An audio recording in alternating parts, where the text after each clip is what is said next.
पुंडलिकवरदाहर विठ्ठल श्री ज्ञानदेव तुकाराम, पंढरीनाथ भगवान की जय, माऊली ज्ञानेश्वर महाराज की जय, जगद्गुरु तुकाराम महाराज की जय, सद्गुरुनाथ भगवान की जय। हरि ओम तत्सत।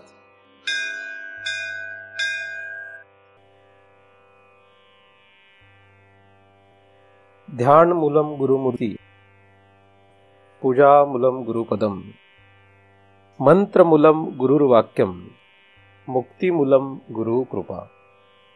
ब्रह्मेवाहम अहम ब्रह्म न चाहम ब्रह्मणा पृथक, नाहम देहो न मे देहा केवलहम सनातन। या ठिकाणी आपण सर्वजण नेहमीप्रमाणे दृग्दृश्य विवेक या ग्रंथाचा अभ्यास करण्यासाठी एकत्रित जमलेलो आहोत आणि या ग्रंथाचा हेतू हृदयातील सर्व संशय दूर करणे असा आहे। उपनिषदामध्ये असलेला हा मंत्र आहे ज्यामध्ये आपल्याला हृदयातील सर्व संशय दूर करायचे आहेत असं स्पष्टपणे सांगितलेलं दिसतं आणि तो तसाच्या तसा मंत्र या ठिकाणी श्लोक म्हणून घेण्यात आलेला आहे। या ग्रंथाचा शेवट तोच आहे, भिद्यते हृदय ग्रंथी छिद्यन्ते सर्व संशया, आणि परमार्थाचा खरा उद्देश हाच आहे। परंतु परमार्थ म्हणजे काय हा प्रश्न खरं तर सगळ्या जगालाच आहे, तो आपल्यालाही असणं साहजिकच आहे। परंतु माणसाचं धैर्य परमार्थामध्ये कमी पडतं आणि म्हणून मनुष्य वेगळ्या दिशेने कळत नकळतपणे कुठल्या ना कुठल्या निमित्त कारणाने जात असतो। या ग्रंथातील 15 श्लोकांचा आतापर्यंत अभ्यास केलेला आहे आपण। 16व्या श्लोकाचा आपण अभ्यास करतो आहोत। या 16व्या श्लोकातील अभ्यासामध्ये जीव म्हणजे काय असा विषय सुरू आहे। जीव हा जो आहे हा अत्यंत महत्त्वाचा पदार्थ आपल्या शरीरामध्ये आहे, परंतु हा पदार्थ ओळख करण्यासाठी, या पदार्थाची ओळख करण्यासाठी आपल्याला खरं तर अनंत जन्म फिरत राहावं लागतं। हा जो संसार आहे म्हणजे वेगवेगळ्या प्रकारचे जे जीव आहेत, 84 लाख प्रकार यामध्ये आपल्याला दिसतील। 84 लाख प्रकारच्या जीवांच्या शरीरांचा जर आपण विचार केला, 14 भुवनांचा विचार जर आपण केला, एकूण काळाचा विचार केला, तर इतका भयानक असलेला हा संसार, या संसारामध्ये खरं तर मनुष्य देहामध्ये आल्यानंतर फक्त आणि फक्त परमार्थच करावा असं शहाण्या माणसाला तरी कळेल। परंतु 99.99% लोक ही व्यवहार करणारे असल्यामुळे सर्वांनाच हे अत्यंत कठीण आहे। कारण की एक माणूस एका दिशेने निघाला आहे आणि 100 माणसं दुसऱ्या दिशेने निघाली आहेत किंवा 99 माणसं दुसऱ्या दिशेने निघालेली आहेत, तर ह्या एक माणसाला त्या 99 माणसांच्या विरुद्ध जाणं म्हणजे अत्यंत कठीण आहे। व्यवहारामध्ये ही गोष्ट, ही बाब अत्यंत कठीण आहे, हे नक्कीच आपल्याला सगळ्यांनाच लक्षात येईल। तर 99.99% लोक ही व्यावहारिक जीव आहेत। 3 प्रकारच्या सत्ता असतात हे आपल्याला माहीत आहे। त्यातील व्यावहारिक सत्ता ही खालून पाहताना पहिली सत्ता आहे, आणि दुसरी प्रातिथिक म्हणजे प्रातिभासिक सत्ता आहे, आणि तिसरी पारमार्थिक सत्ता आहे। पारमार्थिक सत्तेमध्ये जगत असलेल्या एखाद्या साधू पुरुषाला व्यवहारामध्ये जगणं किती अवघड असतं हे त्या अवस्थेला गेल्याशिवाय कधीही कोणाला लक्षात येऊ शकत नाही। अर्थात शास्त्रामध्ये याची अनेक प्रमाणं आढळतात आणि या प्रमाणाला जरी एखाद्याने समजून घेतलं तरी सुद्धा साधूचं जगणं म्हणजे जगातील सर्वात अवघड जगणं असतं हे आपल्याला जाणवेल। आणि कदाचित नुसतं ते ऐकूनच एखादा मनुष्य या परमार्थातून दूर जाण्याची शक्यता आहे, परमार्थ न करण्याचा निर्णय घेण्याची शक्यता आहे। म्हणून शहाण्या माणसांनी परमार्थ करण्याच्या आधी शास्त्र ग्रंथांचा अभ्यास करावा असं शास्त्र सांगतं। म्हणजे क्रमाने आपल्याला ईश्वर, दुसरा भाग म्हणजे शास्त्र आणि तिसरा भाग म्हणजे सद्गुरू सांगण्यात आलेला आहे। सद्गुरू सेवन हे कधीही पहिल्यांदा करू नये, नाहीतर इतका भयानक झटका बसतो की आपण विचारच करू शकत नाही. सद्गुरू सेवन ही शेवटची पायरी आहे. पहिली पायरी आहे ईश्वर सेवा. ईश्वर सेवा म्हणजे काय, तर ईश्वर सेवा म्हणजे दगड, धोंडा, प्रतिमा, झाड, झुडूप, तुम्हाला जे वाटेल त्याची पूजा करत राहा. हे काय झालं, ही ईश्वर सेवा आहे. कारण ईश्वर हा चराचराचा संबंधित देव आहे. तो काही फक्त एका विशिष्ट ठिकाणी त्याला धरता येत नाही. अर्थात चराचरामध्ये व्यापलेले जे तत्व ब्रह्म या रूपाने आहे त्याची सेवा करणं ही फार लांबची गोष्ट आहे. ती सद्गुरूच्या कृपेशिवाय आणि आपण त्याच्या पलीकडे पोहोचल्याशिवाय कधीच कळू शकत नाही. म्हणजे प्रकृतीच्या पलीकडे पोहोचल्याशिवाय ती होऊ शकत नाही. म्हणजे ब्रह्मसेवा ही फार लांबची गोष्ट आहे. ईश्वर आपण जो म्हणतोय तो ईश्वर म्हणजे मायेचे संबंधित असलेलं जे ब्रह्म आहे, माया उपाधीने असलेलं जो देव आहे तो ईश्वर म्हणून ओळखला जातो. खरं तर त्याचं रूप जे आहे ते सगुण साकारी आहे का, सगुण आहे का, निर्गुण आहे याचा विचार न करता 14 भुवनामध्ये कुठल्याही प्रकारचं शरीर धारण केलेला तो देव असू शकतो. म्हणजे झाड असू दे, झुडूप असू दे, अशा कुठल्याही प्रकारे तो असू शकतो असं श्रीमद भगवद्गीतेमध्ये 10व्या अध्यायामध्ये वर्णन केलेलं आहे. आणि त्यापैकी कुठल्याही तुम्ही झाडाझुडपाची किंवा माणसाची किंवा गंधर्वाची किंवा वेगवेगळ्या रूपाने प्रकट होणाऱ्या या देवाची जर आपण पूजा केली तर आपली ती ईश्वर सेवा होते. म्हणून कोणाची दगडाची पूजा केली तरी ती वाया खरं जात नसते. परंतु त्याला त्याच पूजेमध्ये रस राहिल्याने तो अनंत जन्म गटांगळ्या खात राहतो. हेही काही नवीन सांगायला नको. हा विषय कदाचित आपणा सर्वांना माहीत असावाच.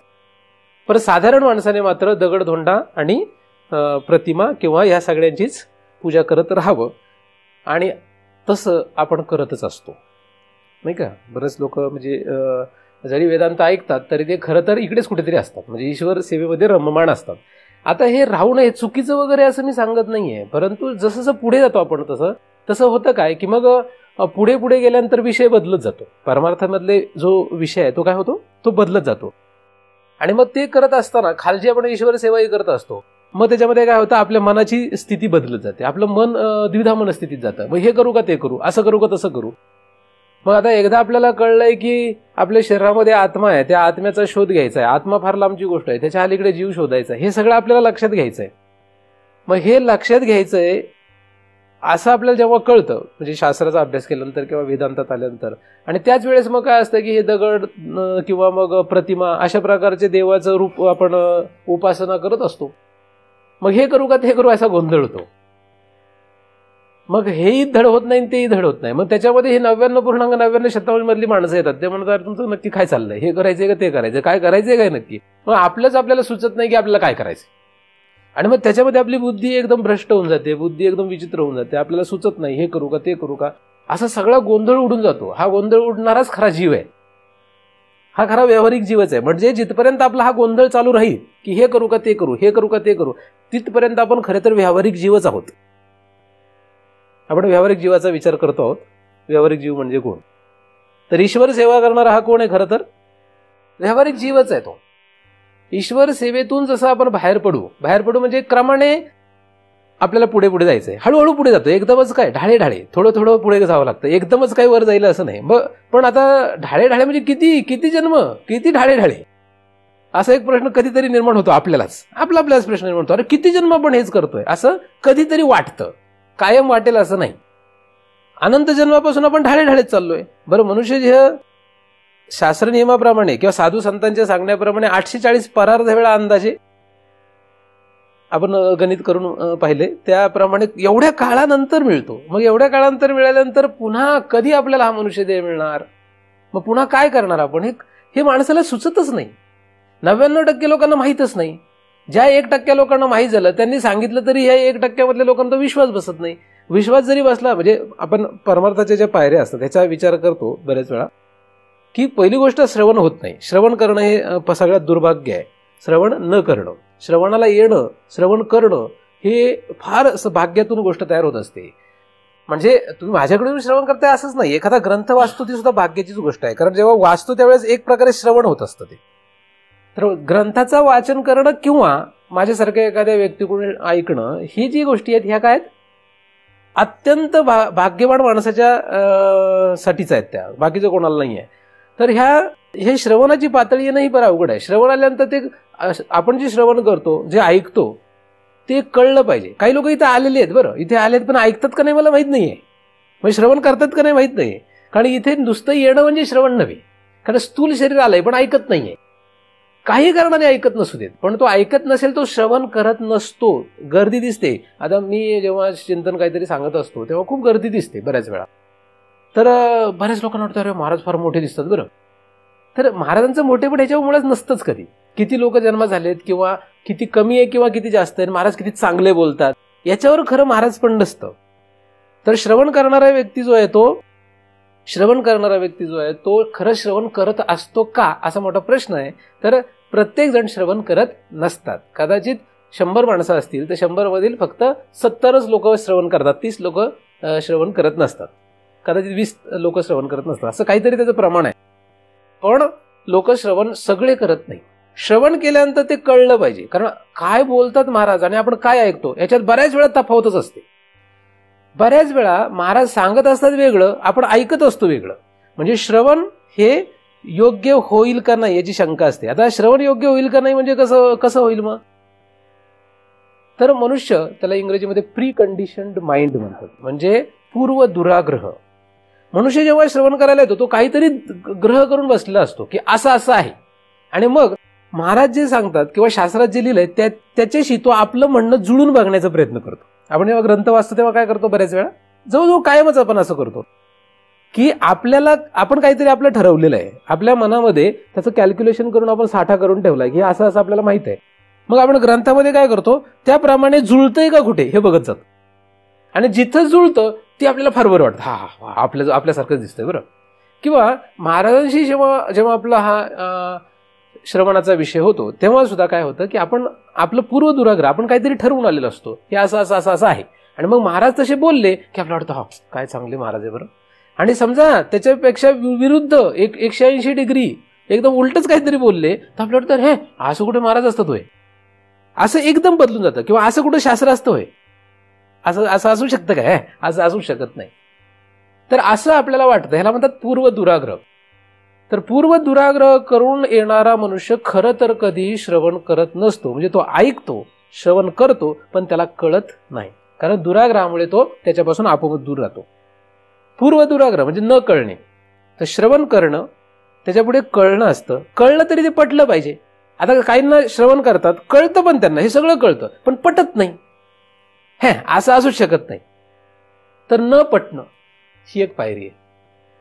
हे सगळे मी जीवाचेच प्रकार सांगतो बरं. तुम्ही म्हणाल हे काय सांगता तुम्ही, हे सगळे व्यावहारिक जीव आहे, परमार्थ करणारे व्यावहारिक जीव आहेत.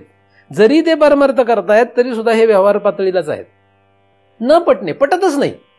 आता सगळंच पटणार नाही असं होऊ शकत नाही. जगामध्ये असं आहे, असं नाहीच आहे की आम्हाला काहीच पटत नाही, असं होऊ शकत नाही. तुम्ही कुठलाही पदार्थ घ्या, त्या पदार्थातले काही भाग आपल्याला पटतो आणि काही भाग पटत नाही. 100% हा पदार्थ आम्हाला पटला असं होऊच शकत नाही.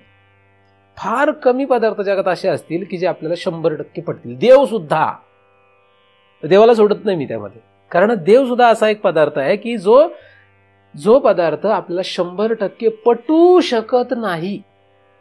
कारण देवाचं आपल्याला चांगलं रूप जे असतं तेवढंच पटतं, त्याचं जे वाईट रूप जे आहे ते पटत नाही. आता देव वाईट कुठे असतो का असं वाटतं आपल्याला, नसतोच. हा तर फार मोठा दुराग्रह आहे. तो दुराग्रह ज्ञानेश्वरीमध्ये किंवा श्रीमद भगवद्गीतेतून दूर होऊ शकतो. एखाद्याने दूर करायचा ठरवला तर तो पण, एखाद्याने दूर करायची इच्छा नसेल तर तो ऐकणार नाही. तर देव नावाचा जो सगळ्यात उत्कृष्ट पदार्थ आहे तो सुद्धा खरं तर आपल्याला पटेल का नाही यावर शंकाच आहे. मग महाराज पटतील का नाही, ग्रंथ पटेल का नाही, एखादा माणूस पटेल का नाही, एखादं गाव पटेल का नाही, हे जे सगळे आपण विचार करतो ह्याच्यामध्ये 100% पटेल का? आपणच स्वतःला पटत नाही बऱ्याच वेळा. म्हणजे मला माझाच विषय कधी कधी कंटाळा येतो, मला माझाच कधीतरी वीट येतो, मला माझाच कधीतरी तिरस्कार वाटतो. तर आपणच आपल्याला सुद्धा पटवून घेऊ शकत नाही पूर्णपणे. दुसऱ्या जगातल्या दुसऱ्या पदार्थाला काय पटवणार आहे ना. तसंच या श्रवणामध्ये सुद्धा आहे. श्रवण हे ऐकलं तरी सुद्धा कळेलच का शंका आहे, कळलं तरी पटेलच का नाही ही शंका आहे. आणि पटल्यानंतर एखाद्याला पटलं, बरं पटलं, आता हे पटलं, महाराज सांगतात ते असंच आहे, बरं हे असंच असणार असं त्याचं पटलं, एकदम पटून घेतलं त्याने पटून घेतलं म्हणा, किंवा पटलं म्हणा, किंवा महाराजांच्या काही शक्तीमुळे ते पटलं म्हणा, काहीतरी कारणाने, कोणाच्या तरी कृपेमुळे पटलं म्हणा, काहीतरी कारणाने त्याला जरी पटलं तरी ते पुढे वृत्तीवर बाणेल का असा प्रश्न आहे. वृत्तीवर बांधणं म्हणजे या शरीराच्या आतमध्ये जे अंतःकरण आहे त्या अंतःकरणावर ते बांधेल का? आतमध्ये जो अहंकार आहे, आतमध्ये जो अहम आहे, त्याच्यावर ते आरूढ होईल का नाही? कारण त्याच्यावर वेगळं आरूढ आहे. घोड्यावर जर एखादा दुसरा माणूस बसलेला असेल तर त्या घोड्यावर जर तिसऱ्या माणसाला बसायचं असेल तर काय होईल? त्याला पहिल्यांदा उतरावं लागेल. तसं या अहंकारावर काय आरूढ आहे, त्या अहंकारावरचं आरूढ झालेलं पहिल्यांदा बाजूला काढावं लागेल, तरच दुसरं काहीतरी आरूढ करता येईल. तर मुळात जे काही दोष असतात, जेव्हा जे काही चुकीचे समज असतात, हे आरूढ असतात आतमध्ये अहंकारावर ते आरूढ असतात. तर तो जो अहंकार आहे तो जर काढला तरच हे वृत्तीवर बांधणं म्हणजे अहंकारावर, त्या अहमवर हा विषय आरूढ होऊ शकतो. जसं एखाद्या पाटीवर काहीतरी लिहिलेलं असेल तर त्याच्यावर दुसरं लिहिणं म्हणजे ते काय, ते पाटीवरचं लिहिलेलं खराब करणे. काय होत असतं? एखाद्या पाटीवर काहीतरी लिहून ठेवलंय आणि आता मग त्याच्यावर लिहायला लागलो तर काय होईल? ते लिहिलेलं सुद्धा खराब होणार, म्हणजे दिसणार नाही, आधीचंही दिसणार नाही, नंतरचंही दिसणार नाही, गोंधळ झाला तो. त्याचप्रमाणे या अहमवर काहीतरी आधीचं असेल आणि महाराजांनी दुसरं अजून काहीतरी आरूढ केलं तर काय होणार? गोंधळ आहे. किंवा शास्त्राने दुसरं काहीतरी आरूढ केलं तर गोंधळ आहे. म्हणून पहिल्यांदा अहंकार काढावा लागतो, त्या अहंकारावरचं सगळं पुसून घ्यावं लागतं. आणि म्हणून चांगदेवाचं चित्त हे शुद्ध आहे म्हणण्यामध्ये जो दृष्टांत सांगण्यात आला, जे ओव्या लिहिलेले त्याला, त्याच्यामध्ये काय लिहिलंय की कोरा आहे. चांगदेव काय? कोरा आहे, म्हणजे त्याच्यावर काही लिहिलेलं नाही आणि लिहिलेला कागद मात्र रद्दीच्या कामाचा असतो, असं अभंगामध्ये आपल्याला सापडेल आहे ना. तर त्याप्रमाणे आपल्याला पहिल्यांदा आपलं चित्त जे आहे, ते चित्त म्हणजे पुन्हा त्याशी संबंधित असलेला जो अहंकार आहे ते सगळं काय करावं लागेल? साफ ठेवावं लागतं. म्हणजे साफ म्हणजे शुद्ध नव्हे, या ठिकाणी शुद्धता असा भाग नाहीये खरा, त्याच्यावर काही दुसरं आरूढ नको. चुकीचं बरोबर हा भाग नाहीये, त्याच्यावर दुसरं आरूढ असलं तर हे आरूढ नाही होऊ शकत. जे तुम्हाला पटलंय, पटलेलं आरूढ होण्यासाठी म्हणजे पटलेलं वृत्तीवर बांधण्यासाठी त्या वृत्तीमध्ये अहंकार जो असतो तो गेला पाहिजे, तरच ते आरूढ होऊ शकतं. नाहीतर पटलेलं किती असू देत. बरेच लोक मला म्हणतात, महाराज तुमचं मला सगळं पटतो पण नाही जमत आहे, नाही विश्वास बसत आहे, असं वाटतं लोकांना. का? त्याचं कारण त्यांच्या अहंकारामध्ये दुसरं काहीतरी आरूढ आहे आणि म्हणून ते लोक त्याचा हे आरूढ नाही करून घेऊ शकत.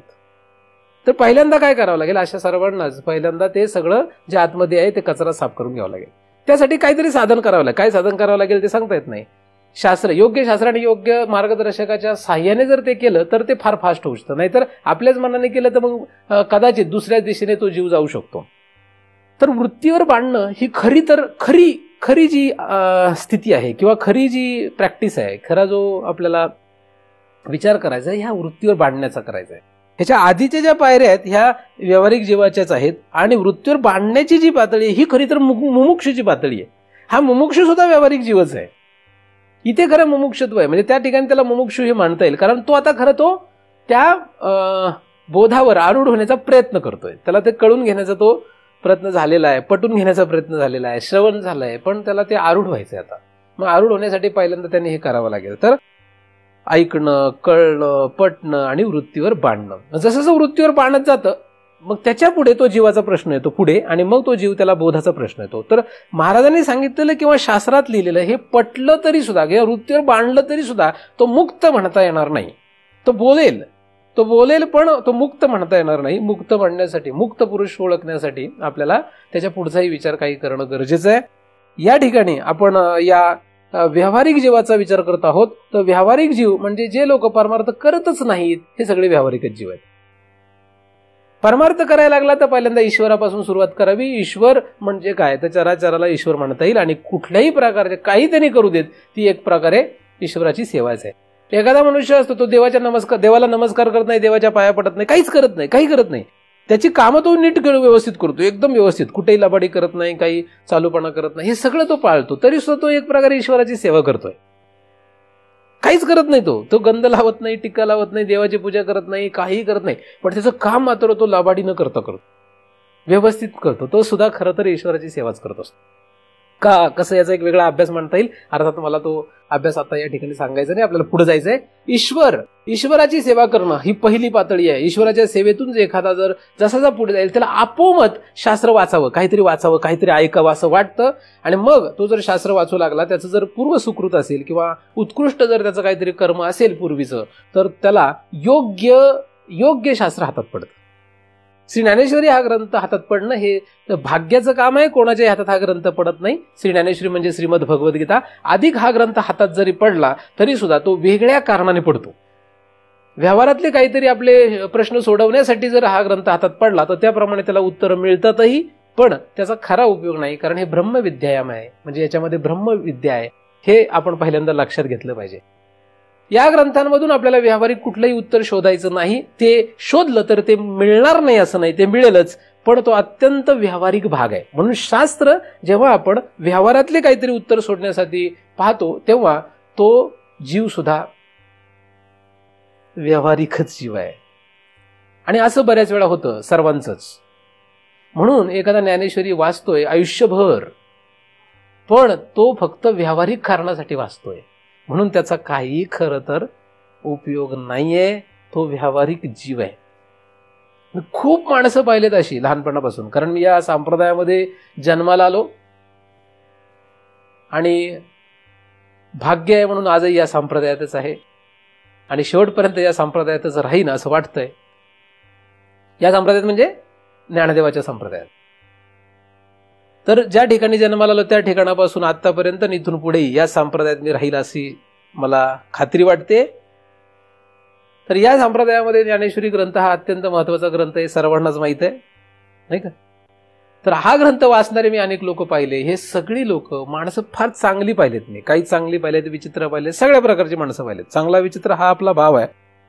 तर जो काही तो त्याच्या कर्माने जगत असतो त्याप्रमाणे ही जी माणसं आहेत, ही माणसं कितीही अत्यंत शुद्ध भावाने, म्हणजे त्याच्या दृष्टीने तो शुद्ध भाव असतो, त्याप्रमाणे तो जरी ज्ञानेश्वरी वाचत असला तरी तो व्यावहारिक जीव आहे. ईश्वराची सेवा करणाराही व्यावहारिक जीवच आहे आणि शास्त्राची सेवा करणारा सुद्धा. आता शास्त्राची सेवा करणं हा तर लांबचा भाग आहे बरं, कारण ईश्वराची सेवा करणं आणि आपलं आयुष्य नीट जागावं, नीट सगळं चालावं म्हणून ईश्वराची पूजा करणं, यात फरक आहे. खूप फरक असतो यामध्ये. सेवा लोक म्हणतात आम्ही सेवा करतोय म्हणून, पण सेवा आणि नुसतं जगण्यासाठी केलेली क्रिया ह्यात फरक असतो. सेवा म्हणजे सेवा. सेवा हा शब्द जो आहे तो फार पवित्र शब्द आहे. सेवा म्हणजे ज्याच्यामध्ये कुठली अपेक्षा नसते आणि या हाताची त्या हाताला कळत नसते, हे अख्ख्या जगाला सांगतात, त्याला सेवा म्हणता येत नाही. म्हणजे महाराज सुद्धा, म्हणजे माझ्यासारखे महाराज सुद्धा झालेली सेवा भगवंताच्या चरणी अर्पण करतो असं म्हणतो, म्हणजे हे जगाला सांगतो अख्ख्या की मी सेवा केली. बरं, खरं तर हे चुकीचं आहे. हे तर खरं तर काय, कशाला जगाला सांगत बसायचे, नाही का. आम्ही 10 रुपये महाराजांना दिले, ही सांगण्याची गोष्ट थोडीच आहे. ही सेवेचा भाग असेल तर सांगितलं तर ती सेवा संपली. या हाताने सेवा केलं तर या हाताला कळायला नाही पाहिजे, त्याला म्हणतात खरं तर सेवा, नाही का. आणि त्याच्या मेवेची अपेक्षा करायला नाही पाहिजे, तर ती सेवा होत असते. नाहीतर तुम्ही जेव्हा एखादी सेवा करता आणि त्याची काहीतरी फलाची अपेक्षा करता तेव्हा ती सेवा ठरत नसते. फल मिळणार नाही असं नाही, मिळतच असतं त्याला. मग मिळतच तर मागायचं कशाला. खरं काय माहितीये, खरं कुठलीही आपण सेवा केली तर त्याचं फळ मिळणारच असतं. पण काही लोक इतकी वैतागतात, ते म्हणतात महाराज याला काय अर्थ आहे का, एवढी सेवा करतो मी काहीच फल नाही मला. अरे काय फल आहे हे तुला कळत असतं तर तू महाराज झाला असतास ना, नाही का. काय फळ मिळालं. बरेच माणसं मला म्हणतात, खूप माणसं मला म्हणतात की आम्ही तुमची एवढी सेवा केली, आम्ही तुमची एवढी सेवा करतो, तुम्ही सांगता त्याप्रमाणे करतो, काहीच नाही मिळतं मला. ह्याला काय अर्थ थोडीच आहे. त्याला म्हणतो तुझा अख्खं जे चरित्र आहे, तुझ्या चित्तामध्ये जे असंख्य अनंत जन्माचे संस्कार आहेत त्याच्यात काय झालं हे तुला कुठं माहितीये. तू अनंत जन्म जे पुढे फिरणार होतास त्याच्यामध्ये काय झालं हे तुला कुठे माहितीये. ते दिसणारा भाग थोडीच आहे, नाही का. महाराजाच्या कृपेने काय होतं किंवा एखाद्या भगवंताच्या, एखाद्या देवाच्या कृपेने काय होतं हे कुठं कळणार आहे. पण काही देव वगैरे, काही देवता अशा आहेत की त्यांच्या कृपेने, त्यांच्या सेवेने काय होतं, लगेचच फल दिसतं. म्हणजे कोपऱ्यावरच्या मंजोबाला मसोबाला जर गावऱ्या थापल्या तर काय होतं. विचारसागर वाचता का नाही, वाचा, असे ग्रंथ वाचा. मी हे ग्रंथ वाचायला सांगतो, लोक वाचत नाही, लक्ष देत नाही. काय होतं, एखाद्या माणसाला आगवण लावायची असेल, म्हणजे जुलाब लावायचे लागावेत असं वाटत असेल तुम्हाला, तर काय करावं, कोपऱ्यावरच्या मसोबाला मंजोबाला शेण तापायचं त्या माणसाच्या नावाने. बघा, त्याला लगेच जुलाबात लागतात, फल लगेच. म्हणून अशा देवदेवतांवर लोकांचा काय विश्वास आहे. तुकोबाने असे अभंग लिहित बरं, तुम्ही शोधा. मी तुम्हाला मागे सांगितलं एकदा, शोधून आणा, मला दाखवा खरं, कोणाला सापडले दाखवा आणून. माझ्याकडे आहे ते अभंग, पण तुम्ही शोधून आणा. हे सगळ्या देवांचा सगळा उहापोह केलेला आहे. काही लोकांना शंका आहे की हे देव म्हणजे नाही, हे देव तर लोक म्हणतात हा तर अवतार आहे, हे तर फार मोठे देव आहे. काही मोठे देव आहेत नाही, सगळ्यांचं खंडन केलंय तुकोबाने. तर यांचं काय, यांचं फल लगेच दिसतं, म्हणून लोक म्हणतात अरे महाराज चुकीचे दिसतात आम्हाला. तर हे महाराजांची किती सेवा केली, फल काहीच नाही. ज्ञानदेवाची किती सेवा केली, फल काहीच नाही. विठोबाची किती सेवा केली, काही फल काहीच नाही. म्हणजे हे असं लोक म्हणतात. आता विठोबाचं काय झालंय, विठोबाला खूप भजणारे लोक आहेत, लाखो वारकरी दिसतात, त्यामुळे लोकांचा विठोबावर विश्वास वाढलाय. नाहीतर फलाच्या दृष्टीने विचार केला तरी विठोबाची पूजा करत जरी असले लोक, तरी सुद्धा घरामध्ये मुंजोबा मसोबा असे हे जे हेंद्री शेंद्री असंख्य देवदेवता आहेत, यांची लोक पूजा करतातच. आणि अधिक विठोबाची पूजा करतात. आणि तुकोबा म्हणतात की एक गाऊ आम्ही विठोबाचे नाम आणि हे म्हणतात बरं, म्हणतात ते. आणि तेच नंतर काय करतात, तेच नंतर गणपतीची पूजा करतात, अजून बरंच काय काय देवदेवता यांची पूजा करतात. आणि अभंग कुठला, मी तर महाराज आले कीर्तनालाच हा अभंग, आणि त्याच्या आधी गणपतीला नमस्कार करून आला. आणि अभंग काय सांगतोय, आणि तुझे याचे काम नाही म्हणतो, आणि करतो मात्र वेगळं. आणि लोक म्हणतात फार मोठा कीर्तनकार आहे बरं तो. मी म्हटलं बरं असेल बा, काय बोलतोस, काय करतोस ह्याच्यामध्ये फरक आहे ना. काय जाणतोस, काय करतोस ह्याच्यामध्ये फरक आहे ना. असं चालत नाही का. तर शास्त्र जे हे शास्त्र आपल्या योग्य प्रकारे हातात लागणं, योग्य शास्त्र हातात लागणं, आणि ते शास्त्र हातात लागल्यानंतर त्या शास्त्राचा त्या कारणासाठीच उपयोग करणं, अधिक सेवा म्हणून ते होणं हे फार महत्वाचं आहे. खरं तर ईश्वराची सेवा सुद्धा सेवा म्हणून करायला पाहिजे. म्हणजे तुम्ही प्रतिमेची पूजा करताय, दगडाची पूजा करताय, ह्या देवदेवतांची पूजा करताय, करा, पण फक्त सेवा म्हणून करा तरी त्याच्यातून चांगलं फळ मिळणार आहे. पण मुळात 99% लोक जे या देवदेवतेकडे जातात ते व्यावहारिक कुठल्या तरी कारणासाठी जातात. मूल होऊ देत, मुलीचं लग्न होऊ देत, मुलाचं लग्न होऊ देत, संपत्ती नीट राहू देत, स्थिर स्थावर राहू दे, मन अशांत आहे त्यामुळे स्थिर होऊ देत. बरेच प्रकारची कारण आहेत. कुठली तरी अशी व्यावहारिक कारणं घेऊनच जातात त्यांच्याकडे सुद्धा, आणि त्या देवतेचा परिणाम लगेच आहे, त्यामुळे बरं वाटतं लगेच, नाही का. माणसं जास्तीत जास्त डॉक्टरकडे जातात, देवतेकडे का जात नाही. हे बघा, एखादा रोग लागला की त्या रोगाचं उत्तर पहिल्यांदा कोणाकडे घेता तुम्ही, सगळ्यात पहिला डॉक्टर. देवतेकडे का जात नाही. खरं तर देवता सुद्धा तो रोग दूर करू शकते बरं, पण माणसं देवतेकडे का जात नाही. कारण लगेच इफेक्ट कोणाचा दिसतो, लगेच परिणाम कोणाचा दिसतो, डॉक्टरचा दिसतो, देवतेचा दिसत नाही. उलट काही लोक त्याच्यामुळे आता म्हणाले देवता नाहीच आहे, थोतंड आहे सगळं. हे तर फारच आश्चर्य झालंय बरं, कलयुगाचा परिणाम आहे, असू देत. पण लोक डॉक्टरकडे पहिल्या जाण्याचं कारण काय, कारण त्याचा परिणाम लगेच दिसतो. तसं परमार्थात आल्यानंतर परिणाम हे देवदेवतांचा पटकन लोकांना वाटतो. कारण व्यावहारिक दृष्ट्या काय आणि पारमार्थिक दृष्ट्या काय, बऱ्याचशी मनाची जी खिन्नता असते किंवा मन जे अस्थिर अशांत होत असतं, या सगळ्याला उत्तर लगेच ह्या देवदेवतेकडून फटकन मिळतं काही. म्हणून काही लोक या देवदेवतांना सुद्धा बसतात. या लोकांना भजल्यानंतर त्या म्हणजे कुठल्या तरी अपेक्षेने बसतात, म्हणून ही खरी सेवा म्हणता येत नाही. म्हणून ईश्वराच्या अंतर्गत जरी हे देवदेवता सगळे येत असल्या तरी सुद्धा खरं तर हे लोक त्या ईश्वराला म्हणजे भगवंताला खरे बसत नसून हे लोक त्या देवदेवतांना बसतात, असं ज्ञानदेवांनी अनेक ओव्यांनी स्पष्ट केलेलं आहे. ते तुम्ही पहा खरं ज्ञानेश्वरीमध्ये. माझे मज देती तैसे परी आनाने भावी. माझे मज देती, खरं मलाच मिळतं, पण अनान भाव असल्यामुळे म्हणजे वेगवेगळ्या देवदेवतेचा भाव असल्यामुळे ते फसले जातात. तर अशा रीतीने ही काही सेवा म्हणता येत नाही. सेवा म्हटलं तर त्याचा असा भाव असायला पाहिजे. शास्त्र अभ्यास करताना तसंच पाहिजे. तर शास्त्र आपण जेव्हा वाचतो, ज्ञानेश्वरी वाचताना आपल्याला यातून काही कळावं हा भाव नसावाच, अगदी असा नसायलाच पाहिजे. काही कळण्यासाठी वाचूच नाही. मग लोक म्हणतात मग वाचायचं कशाला मग. अरे कळून घेणारे PhD डॉक्टरेट आहे त्याच्या विषयामध्ये. ज्ञानेश्वरीवर PhD केलेली किती लोक आहे, त्याला विचारा कळतंय का काय त्याला तरी. तो सांगेल बाबा मला अजून काही नीट कळालेलं नाही. अरे PhD केलीस तू. मी अशी पाहिलेत ज्ञानेश्वरी अख्खी पाठ आहे. खरं खोटं मी अजून काय ऐकली नाही बसून अख्खीच्या अख्खी, पण असं ऐकलंय. अधिक उलटी पण पाठ आहेत असे पण ऐकलेत. उलटी ज्ञानेश्वरी पाठ आहेत, सरळ ज्ञानेश्वरी पाठ आहेत. PhD केलेले असंख्य लोक आहेत शास्त्रामध्ये. या श्रीमद भगवद्गीता पाठ असणारे तर अनेक लोक आहेत, भरपूर लोक आहेत, त्याचा काही शंकाच नाही मला. पण पाठ आहेत हे ग्रंथ. कळून घेण्यासाठी शास्त्र वाचलं की फसला. कळून घेण्यासाठी नाही वाचायचे, सेवा म्हणून वाचलं पाहिजे. सेवा म्हणजे ते आपण वाचलेलं आपल्यालाही कळलं नाही पाहिजे. आपण कधी वाचलं होतं, किती वेळा वाचलं होतं, नोंद ठेवा तुम्ही पाहिजे तर, पण एवढं लक्ष देऊ नका. कळून घेण्याचा प्रयत्न करा बुद्धीने मनाने, पण ते त्याच्यासाठी खरं वाचायचं नाहीये. म्हणजे याचा अर्थ तुम्ही ज्ञानेश्वरी वाचताना कळून घेऊच नका असं मी म्हणत नाही बरं, पण भाव बदलत जा. कळून घ्या, पण आपल्याला त्याच्यासाठी खरं करायचं नाही हे लक्षात ठेवा तरी चालेल. म्हणजे एखादी ओवी ती कळून घ्या, त्याचा अर्थ काय आहे कळून घेण्याचा बुद्धीने मनाने विचार केला तरी चालेल, पण त्याच्यासाठी आपण ते करत नाही हे लक्षात ठेवा. कारण त्याचं जे फल निघणार आहे ते फल ज्ञानदेवाची कृपा झाल्याशिवाय निघणार आहे हे नक्की आहे. बरोबर. आणि फल निघणार आहे तर निघणारच आहेत, आणि फलाची अपेक्षा ठेवायची नाही असं नियम आहे खरा, नाही का. आणि फलाची अपेक्षा न ठेवणे, जगातल्या कुठल्याही क्रियेमध्ये फलाची अपेक्षा न ठेवणे हीच सेवा आहे. आणि तीच शास्त्रामध्ये, किंवा धर्मशास्त्र असो किंवा उत्तरशास्त्र असो, सगळ्या शास्त्रामध्ये कर्मफलाची अपेक्षा न ठेवणे हा नियम आहे. आणि जेव्हा आपण कर्मफलाची अपेक्षा ठेवत नाही तेव्हा ती सगळी कर्म ही सेवेमध्ये जातात. अपेक्षा न ठेवणे, दिले तेवढे घेणे गुपचूप. एखादा म्हणाल मी नोकरी करतो, मग आता मला कसं शक्य आहे ते सेवा करणं. किती पगार मिळतो याचा कधीच विचार करू नको, जेवढा मिळेल तेवढा घेत राहा.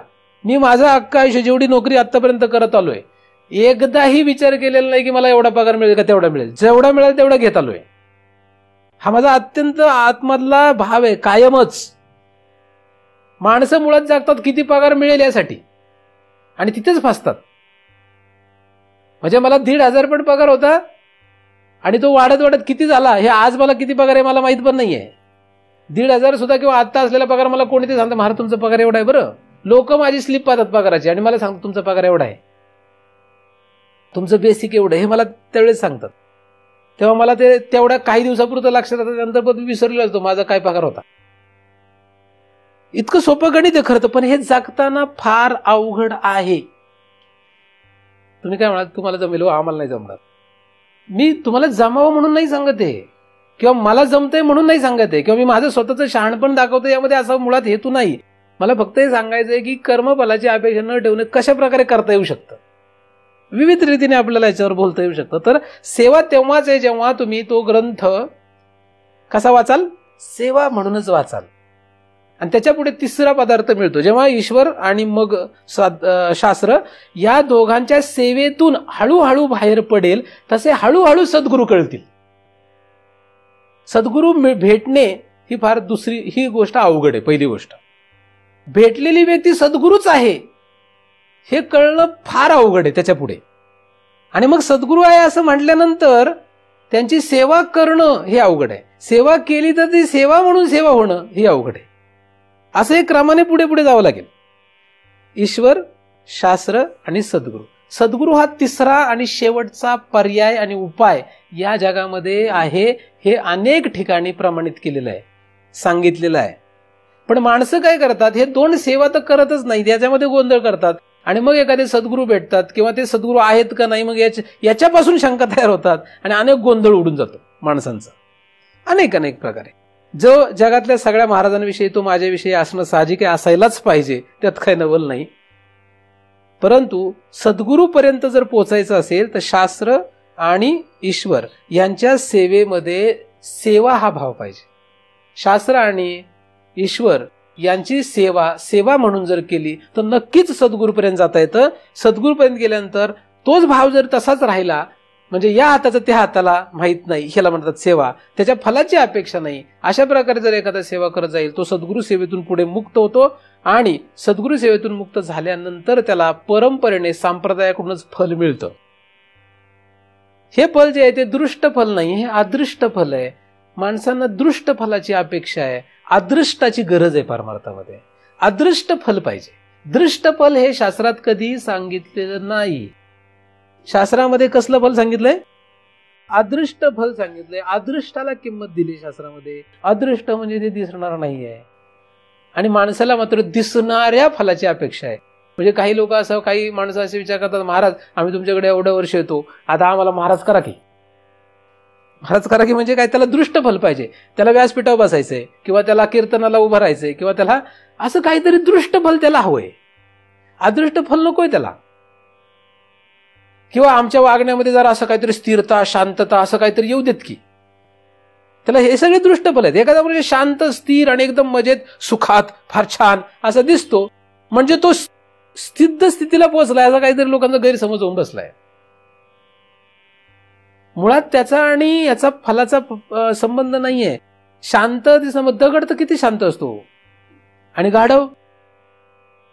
मी सांगा, तुम्ही कुठेही जगातला कुठली माणसं बघा किंवा प्राणी बघा, सगळ्यात शांत दिसणारा प्राणी कुठला आहे? काही नाही, निर्विकार.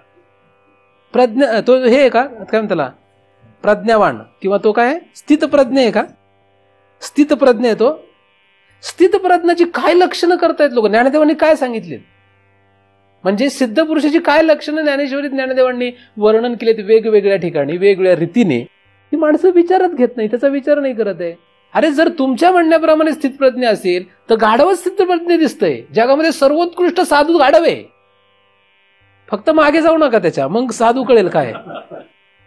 अरे गाढवासारखा स्थितप्रज्ञ प्राणी सुद्धा मागे गेला तर लाद घालतो, तर महाराज काय पूजा करतील? काय करणार? नाही, गाढव स्थितप्रज्ञ नाही बरं. नाहीतर एखादा काही लोक म्हणतील महाराजांनी सांगितलंय गाढव स्थितप्रज्ञ. नाही, बाह्य लक्षणांचा तुम्ही जर विचार करत असाल तर बाह्य लक्षणावरून कधी साधू ओळखता येत नाही, ओळखू शकत नाही, असं शास्त्रामध्ये वर्णन केलेलं आहे. आपण सगळ्यांनी ते अभ्यासावं, म्हणजे आपल्याला नक्कीच खऱ्या साधुत्व स्थितीकडे स्वतःलाही पोहोचता येईल आणि जगामध्ये साधू काय हे लक्षात येईल.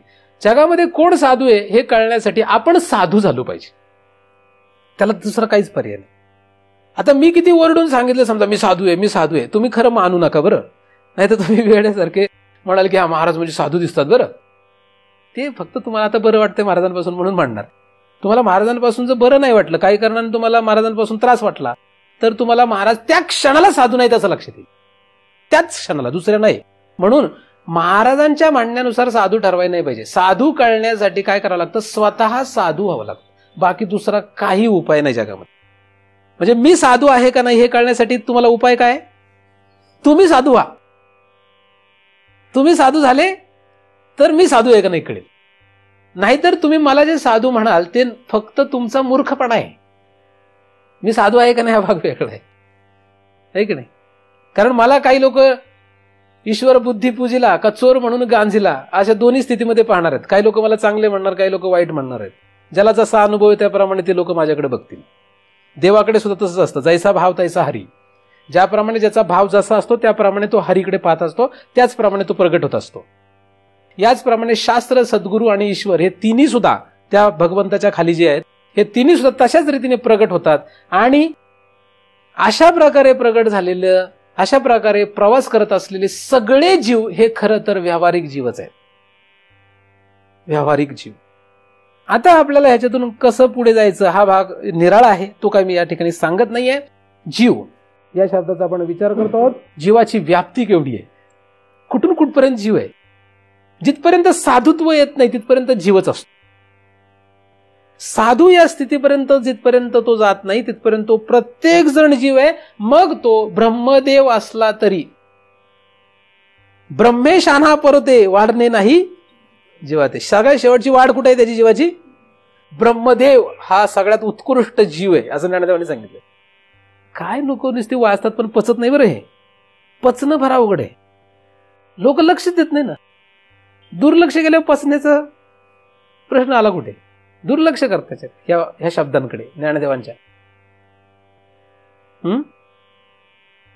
मागे विचार केल्यामुळे गुणामध्ये जो असतो तो सगळे जीवच असतात. गुणांमध्ये जे असतात ते सगळे जीवच असतात, ते व्यावहारिकच जीव असतात. कारण गुणांमध्ये असला म्हणजे प्रकृतीच्या अधीन असतो.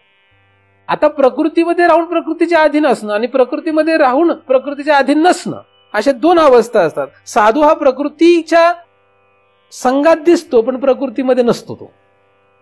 आणि तो प्रकृतीमध्ये कसा नाही हे कळण्यासाठी आपल्याला आपण साधूच व्हावं लागेल. त्याच्यापेक्षा दुसरा काहीच उपयोग नाही. आपलं साधुत्व नसेल, आपण साधू नसेल तर कोण प्रकृतीच्या अधीन आहे आणि कोण प्रकृतीच्या अधीन नाही हे कळणं अशक्य आहे. नुसती श्रद्धा आहे. आपण काय म्हणतो की महाराज तुमच्यावर श्रद्धा आहे किंवा एखाद्या साधूवर एखादा मनुष्य म्हणतो आमची तुमच्यावर श्रद्धा आहे. ही सगळं थोतांड असतं, ते खरं नसतं. ते काय असतं? ते थोतांड असतो. श्रद्धा खरी उपयोगाला केव्हा येते? जेव्हा तो जीव साधुत्वाकडे जसं जसं पुढे पुढे जातो तसं तसं तो श्रद्धावान होत असतो. नाहीतर फक्त मला वाटतं महाराज चांगले आहे, मला वाटतं शास्त्र चांगलं आहे, ज्ञानेश्वरी फार उत्कृष्ट ग्रंथ आहे. महाराष्ट्रात कोणालाही जाऊन विचारा, माणसं सांगतात काय ज्ञानेश्वरी म्हणजे कसला ग्रंथ आहे, एकदम जबरदस्त ग्रंथ. श्रीमद भगवत काय ग्रंथ आहे का, काय कधी वाचला का तो?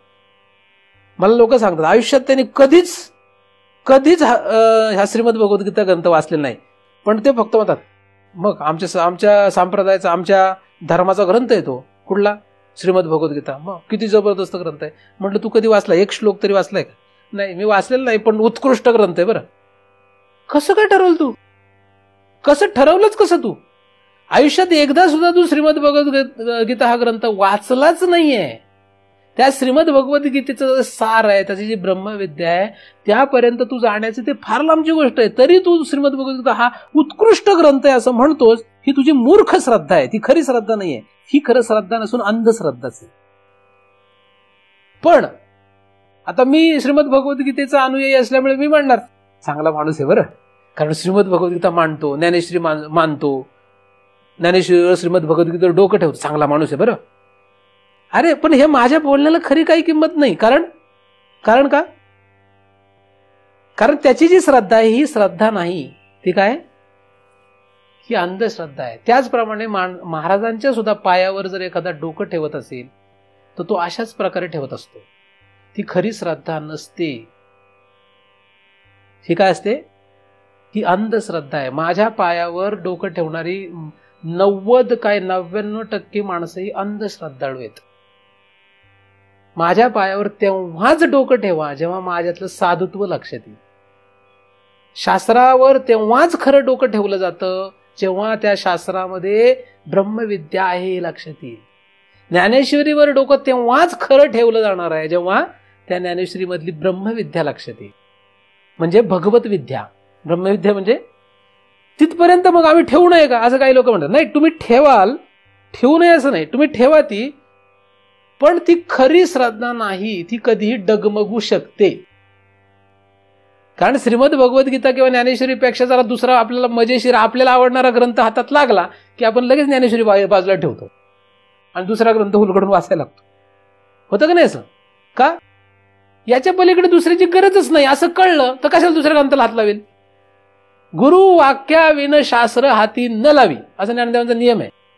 एकदा श्रीगुरु जगातले सर्वोत्कृष्ट, सर्वात शेवटचे उपाय आहेत असं लक्षात आलं, कशाला तो गुरूंच्या व्यतिरिक्त कुठल्या ग्रंथाला हात लावतोय? गुरु वाक्याविण शास्त्र हाती न लवी असं ज्ञानदेव महाराज सांगतात. गुरुनी सांगितलेलं वाक्य त्याच्या व्यतिरिक्त कुठलंही शास्त्र मी वाचित नाही, असं शक्य आहे? असं झाले की ती श्रद्धा असते.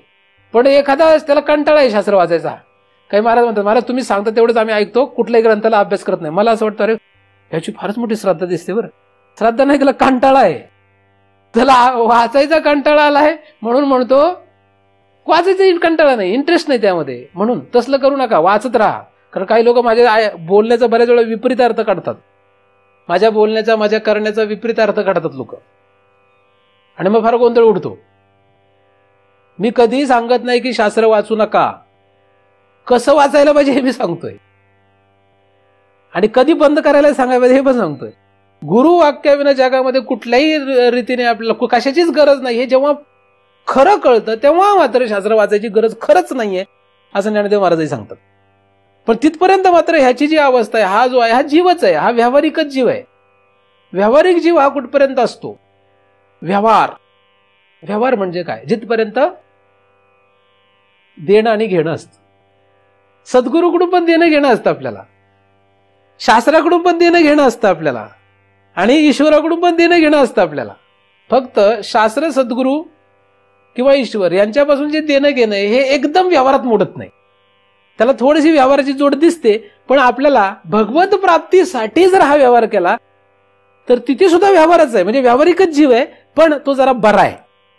जेव्हा हे देणं घेणं संपेल, जेव्हा तुम्हाला माझी गरज नसणार आहे, जेव्हा तुम्हाला माझी गरज नाही, मला तुमची गरज राहणार नाही खऱ्या रीतीने, तेव्हा तुमचा व्यावहारिक जीव संपलेला आहे. आता आपल्याला घेणं देणं आहे दोघांना एकमेकांचं. मला तुमच्याशी काय घेणं देणं, तुम्हाला माझ्याशी काय घेणं देणं आहे? आपल्याला एकमेकांशी काय घेणं देणं आहे. मग एखादा म्हणेल तुम्हाला काय कोणाशी घेणं देणं आहे, असं होऊ शकतं, असं म्हणू शकतो. नाही, ते पद आहे, ती परंपरेने सांप्रदायिकरित्याने ते होत असतं. आणि व्यावहारिक जीव जो आहे तो मात्र कशाने ओळखला जातो, जोपर्यंत देणे घेण्याच्या व्यवहारात येतो. मग देणे घेण्याचा व्यवहार राजसी आहे का तामसी आहे का सात्विक आहे, कुठलाही असू देत, तो जीवच आहे. तर आपलं सगळं देणं घेणं काय झालं पाहिजे, संपलं पाहिजे. देणे घेण्याचा व्यवहार म्हणजे या सगळ्यातून आपण मुक्त झालो पाहिजे. आणि तिथपर्यंत आपल्याला पोहोचायचं आहे. क्रम आणि उपाय जगामध्ये फक्त एवढाच आहे, ईश्वर, शास्त्र, सद्गुरू. आणि याच्यामध्ये सगळ्यात पहिल्यांदा कोणाची कृपा व्हावी लागते, सगळ्यात पहिल्यांदा स्वतःचीच कृपा व्हावी लागते. स्वतःची कृपा पाहिजे, स्वतःवर स्वतःची कृपा. म्हणजे काय, नाही, स्वतःवर स्वतःची कृपा. आता त्याच्यात वेगळे प्रकार आहेत. पहिल्यांदा शारीरिक कृपा व्हावी लागते, म्हणजे पहिल्यांदा स्थूल कृपा, मग सूक्ष्म कृपा आणि मग कारण कृपा. अशा 3 कृपा आहेत. स्वतःवर 3 प्रकारच्या कृपा असतात. शास्त्रात कुठे लिहिलेलं नाही, पण तुम्ही याचा विचार करा. तर पहिली कृपा असते स्थूल कृपा. स्थूल कृपामध्ये स्थूल शरीर आणि याच्या बाहेरची शरीर आपल्याला जोडलेली आहेत, याची संबंधित ही कृपा आहे. म्हणजे आपल्याला वाटलं आळंदीला जावं आणि आपल्या बायकोने आपल्याला म्हटलं काही हरकत नाही जा. आता ही कोणाची कृपा आहे, ही स्थूल कृपा आहे. कोणाची कृपा झाली ती, चांगल्या भावाने म्हटलं. बरं, आपल्याला वाटलं ज्ञानेश्वरी वाचत बसावं आता 1 तास आणि सासूने अलाउड केलं. कारण सासूमध्ये फार विचित्र असतात, ते मध्येच काहीतरी खुसपट काढतात, हे काम करायचे ते काम करायचे. काही नसतं बरं, असं त्यांना हाऊस असते त्रास द्यायची. काही काम नसतं खरं, काही फरक नसतो 1 तासाने केलं 2 तासाने केलं. एखादी सून जर म्हटली मला जर आता ज्ञानेश्वरी वाचू देत, वाचायची आहे, ते तुला आत्ताच बरं टाइम सापडला कामाच्याच वेळेस.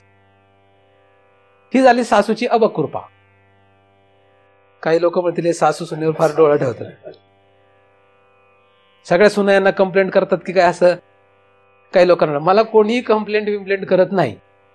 मी आपला फक्त एक गमतीचा भाग म्हणून सांगत असतो, जेणेकरून एकदा जर अवघड विषय ना हा डोक्यात झिंझिने आणतो म्हणून थोडंसं मध्ये मध्ये सांगावं लागतं. सासू सुनेचा विषय कसं लोणच्या सारखं आहे, आपल्याला लोणचं किंवा चटणी खाल्ली कसं बरं वाटतं जेवता जेवता, तसा हा बरा असतो मध्ये मध्ये, हे का नाही. तर सासूची कृपा व्हायला पाहिजे ना, ही झाली स्थूल कृपा आहे. ही खरंच सासूची कृपा नाही, आपलीच आपल्यावर कृपा आहे. आपल्याला कोणी 10 तास ज्ञानेश्वरी वाचत बसलं, कोणीच हटकलं नाही, आपल्याला स्थूल कृपा आहे. पाहिजे तेव्हा आळंदीला जाता आलं, स्थूल कृपा आहे आपल्यावर जगाची. नाही तर होतं काय, निघाला आळंदीला आणि आजारी पडला, सर्दी झाली, डोकं दुखायला लागलं, ताप आला, निघाला चिंतनाला आणि सर्दी झाली, डोकं दुखलं, बाहेर कोणाचं लग्न निघालं, कोणाचं दहावा निघाला, कोणाची मैत निघाली, कोणाचं बारसं निघालं, कोणाचं काय निघालं, काय निघेल सांगतात नाही बरं.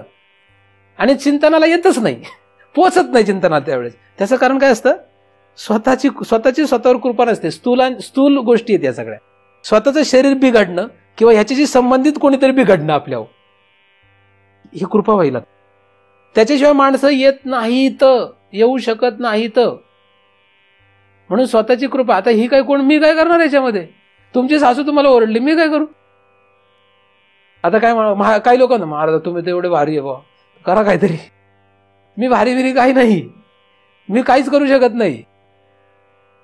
तुमचा भाव येतो, तुमचा भाव तुम्ही काही धरून बसा, मी काय करू त्याच्यामध्ये, मला काही करता येत नाही. तुमचीच तुम्हाला कृपा कशी प्राप्त करता येईल त्याचं तुम्ही उत्तर शोधन करून घ्या कृपा स्वतःची स्वतःवर. तर या शरीराचं जाऊ दे, बाहेरच्यांचं जाऊ दे, एखाद्याला कोणच नाही, सासू नाही, सून नाही, जावई नाही, आई नाही, बाप नाही, बायको नाही, नवरा नाही, काहीच नाही, संपत्ती नाही, काहीच नाही. आता काहीच नाही म्हणलं, या पदार्थांचा अडथळाच संपला. म्हणून सर्व लोक त्याग करून जातात बरं, विनाकारण जात नाहीत. सर्व संघपरित्याग करण्याचं हे एक कारण आहे. कारण या सगळा बंधन फटकन सुद्धा. ही कृपा कोणी कोणावर केली, काय कोणी कोणावर केली कृपा, त्यानेच त्याच्यावर कृपा केली. गेला जंगलात एकटाच, काय आहे का, कुठलं काय चिटकलंय का काय अंगाला, काही नाही. पण तिथे गेल्यावर म्हणतो वाघ खाईल की काय, साप चावेल की काय. आता ही कोणाची अवकृपा आहे. आता काय सासू आहे, सासूपेक्षा भयानक वाघ जंगलात असतो. सासू तरी चावत नाही, पण साप चावतो. ही भीती जंगलात असते, गुहेत असते. म्हणून जंगलापेक्षा घर बरं असं म्हणावं लागतं मग, है की नाही. कारण तिथं अवकृपा अशी होणार आहे नाही का. बायकोपेक्षा, नवऱ्यापेक्षा, सासूपेक्षा, सुनेपेक्षा, हे सगळे जे पदार्थ आहेत, हे पदार्थ जे आहेत हे चावतात, हे त्रास देतात आपल्याला. पण ही काय आहे, ह्यातून कसं बाहेर पडणार माहित नाही. एखाद्याने सर्व संघ परित्याग केला तरी त्याचा गोंधळ उडतो. तिथे गेल्यानंतर त्याला शारीरिक व्याधी लागतात. शारीरिक व्याधी कितीही काही केलं तरी लागतातच. पण तरी सुद्धा व्यायाम करणे, योग्य आहार घेणे, योग्य मर्यादा पाळणे या शरीराच्या, या सगळ्या जर एखाद्या माणसाने अवलंबल्या तर हे शरीर व्यवस्थित काम करतं, है ना. मर्यादा पाळल्या तर मर्यादा पाळत नाही त्याच्यामुळे गडबड होते. एक वडापाव खा म्हटलं तर 4 वडापाव खातो, त्याच्यामुळे मग शरीर बिघडतं. उदाहरण म्हणून सांगतोय. 2च पाव खा म्हटलं तर हा रात्रंदिवस पावच खात राहतो. तर अशा प्रकारे विविध प्रकारच्या आहारामुळे, आहार विहार या सगळ्या गोष्टी, हे सगळं शास्त्रात सांगितलेलं आहे. हे खरं मला सांगायची वेळ येऊ देऊ नये, पण दुर्दैवाने सांगावं लागतं हे सगळं. तर योग्य आहार, योग्य विहार हे सगळं जे आहे हे जर एखादा, हे साधक दशेच सांगतोय. काही लोक मला म्हणतील ना, तर तुम्ही वडापाव खाताना दिसले होतील, लई लावाड माणूस आहे. चहा पिऊ नका म्हणतो, हा स्वतः 2-2 कप चहा पितात. साधक दशा सिद्ध दशात फरक आहे. मग काही लोक म्हणतात, हा तुम्ही साधू झाले म्हणजे तुम्हाला सगळं माफ. तर कृष्णाला पण लोक शिव्या देतात म्हणा, त्यांना सगळं माफ आणि आम्हाला माफ नाही. काय मी साधूला सगळं माफ आणि आम्ही गेलो तर मग आम्हाला माफ नाही, आम्ही केलं की पाप. मग तर अशा प्रकारे लोक जे ते विचित्र बोलू शकतात, कोणी काय, याचं काही सांगता येत नाही. अर्थात त्याचा काही आपल्याला हिशोब करायचा नाहीये. तर शारीरिक स्थिती चांगली ठेवणं न ठेवणं हे माझ्या हातात आहे. काय काही लोक आहे ना, डोळे दुखायला लागले की महाराजांच्या आराधना नका, महाराज कृपा करा डोळे नीट होते, काय कृपा करा डोळे नीट होते. अरे महाराजांनी कृपा करून डोळे नीट होण्याची अपेक्षा कशाला करतो? तुझे डोळे नीट राहावेत, तुला शरीराला कुठली व्याधी लागू नये म्हणून तू प्रयत्न कर ना काहीतरी. मग नाही पण डॉक्टर तर लगेच दूर करतात, आमच्या डॉक्टरकडे ते बरं करतात, मग तुम्ही करा की, तुम्हाला काय होतंय? मग तू डॉक्टरकडे ब्रह्मज्ञानासाठी नाही जात ना. डॉक्टर हा उपाय कशासाठी आहे? तुला शारीरिक व्याधी दूर करण्यासाठी, ब्रह्मज्ञानासाठी नाहीये. मग तू डॉक्टरवर याचा अर्थ आयुष्यभर विश्वास ठेवणार का? तो फक्त शारीरिक यातनेसाठीच आहे. औषध दिली तरी ते फक्त शारीरिक यातनेसाठी आहे. तुला देवदेवतेवर विश्वास नाही, महाराजांवर विश्वास नाही. एखाद्याला जर परब्रह्मावर साक्षात एकदम प्रखर विश्वास असेल, त्याला जगातलं कुठलंच औषध खायची गरज नाही. मग एखादा महाराज तुम्हाला काय खायला लागतं? मग कारण लोक लगेच आडवी लावतात. माझ्याकडे सगळे जी उत्तर आहेत, तुला पटतील का नाही हे सांगतो. उत्तर आहेत म्हणजे मी काही स्वतःच्या मनाने तयार करत नाही. माझ्याकडे सगळे शास्त्राचे प्रमाण आहेत. त्याच्या कृपेने, म्हणजे ज्ञानदेवाच्या कृपेने मला जी शास्त्राची प्रमाणं सापडत गेली, त्याच्या आधाराने मी बोलत असतो आणि वागत असतो. तर शारीरिक यातना दूर करण्यासाठी काय करावं लागेल? आपण आपल्यावर कृपा करा. व्यायाम करा बाबांनो, व्यायाम करा. योग्य वेळेत झोपा, योग्य वेळेत उठा, योग्य खा, योग्य फिरा. हे सगळं योग्य करा. नाही का? ज्याची जेवढी कॅपॅसिटी तेवढंच करा. प्रत्येकाची कॅपॅसिटी वेगळी असते. एखाद्याची 1 क्विंटल धान्य उचलायची जर कॅपॅसिटी असेल, 1 क्विंटल म्हणजे किती? हा, तर त्याने एक क्विंटल उचलावं. आता त्याला 1 क्विंटल म्हणजे 1 पोतं उचलता येते, म्हणून मी जर उचलायला गेलो तर कंबरडं मोडून घेईल का नाही? पाठमध्ये लचक भरेल का नाही? आपल्याला नाही उचलणार. 25 किलोच उचलावं. काही ना तर 25 किलो उचलणं पण अवघड आहे. कशाला धडपडावं? गप आपलं 10 किलोच उचल, 5 किलो उचल ना. 5 किलो उचल, काय फरक पडतोय? तर आपल्या ऐपतीप्रमाणे शरीराची व्यवस्था करा, आहे की नाही? आळस करतात लोक, म्हणतात आमची ऐपतच एवढी. आळस वेगळा आहे की नाही, आणि ऐपत वेगळी, नाही का? आळस करतात, आम्हाला 10 तास झोप लागतेच. काही लोक मला म्हणतात मला 10 तास झोप लागते. तो आळस आहे, तो बाळा, तो आळस आहे. ती तुझी गरज नाहीये. तू चुकीचं समजत चाललायस. तर अशा प्रकारे आहार विहारामध्ये जर आपण नीटनेटकं ठेवलं तर स्थूल शरीर पण साथ देतं. स्थूल शरीराने धड साथ देणे परमार्थ करत असताना एकदा परमार्थ संपला, म्हणजे आपला एकदा साधुत्वाचा विषय आला की त्यानंतर ह्या स्थूल शरीराचं काय हो, देह जावो अथवा राहो, त्याने काही फरक पडत नाही. पण तिथपर्यंत मात्र ह्या शरीराला धड ठेवा, आहे ना. शरीर धड ठेवा, बायको धड ठेवा, नवरा धड ठेवा, सासू धड ठेवा, सून धड ठेवा. हे सगळं धड ठेवा, आहे की नाही. म्हणजे धड म्हणजे ते धड असू देत नाहीत, आपल्याला त्यांचे त्रास नको असे धड ठेवा, आहे की नाही. आपल्याला त्यांचा त्रास नको. आणि मला माहिती आहे, दुसऱ्याला आपण त्रास नाही दिला ना की आपल्याला कोणी त्रास देत. आपण दुसऱ्याला डिवसलं की कधीतरी बुमऱ्या घेऊन आपल्याला कोणीतरी डिवसतोच. म्हणून दुसऱ्याला डिवचायचं नाही. दुसरी गोष्ट काय, ही झाली स्थूल कृपा. सूक्ष्म कृपा म्हणजे मनाची कृपा. मन, बुद्धी, चित्त, अहंकार हे भयानक आहे बरं का. ह्याच्यासारखं जगातलं भयानक कोणीच नाही. इथून तर खरा गोंधळ आहे सगळा. सगळ्यात मोठा गोंधळ आहे मन बुद्धीचा. आणि या मन बुद्धीच्या जोडीला कोण कोण आहे आपण मागे चिंतन या पाहिलेली येते की नाही. अहंकार, आणि किती भयानक, याचा अभ्यास आपण पूर्वीच केलेला आहे. खरं खरं पुन्हा पुन्हा हे सांगण्याची गरज नाही. पण ही मन बुद्धी जी आहे, चित्त जे आहे, अहंकार जो आहे, हे सगळे आतमध्ये यांची कृपा होणं गरजेचं आहे. यांना शांत करणं गरजेचं आहे. यांना शांत करण्यासाठी तुम्हाला जो उपाय वाटेल तो करा. मी नाही सांगू शकत काय करायचं ते, काय वाटेल ते करा. पण लोक त्यालाच परमार्थ समजू लागलेत. काही लोक धोतर शर्ट घालणं यालाच परमार्थ समजू लागलेत. एवढंच परमार्थ, स्थूल कृपा, एवढीच कृपा आहे त्यांच्यावर. ते आता पॅन्ट शर्ट घालत नाहीत अजिबात, कायम धोतर शर्ट घालतात. त्यांना काय वाटतं आपण काय झालोय, पारमार्थिक आहे. महाराज आम्ही पूर्वी कायम पॅन्ट शर्ट घालायचो, आता कधीच नाही बरं, कायम आम्ही धोतर शर्टच घालतो, पारमार्थिक आहेत आम्ही. स्थूल कृपा झाली तेवढी, पण ती शेवट समजू नकोस.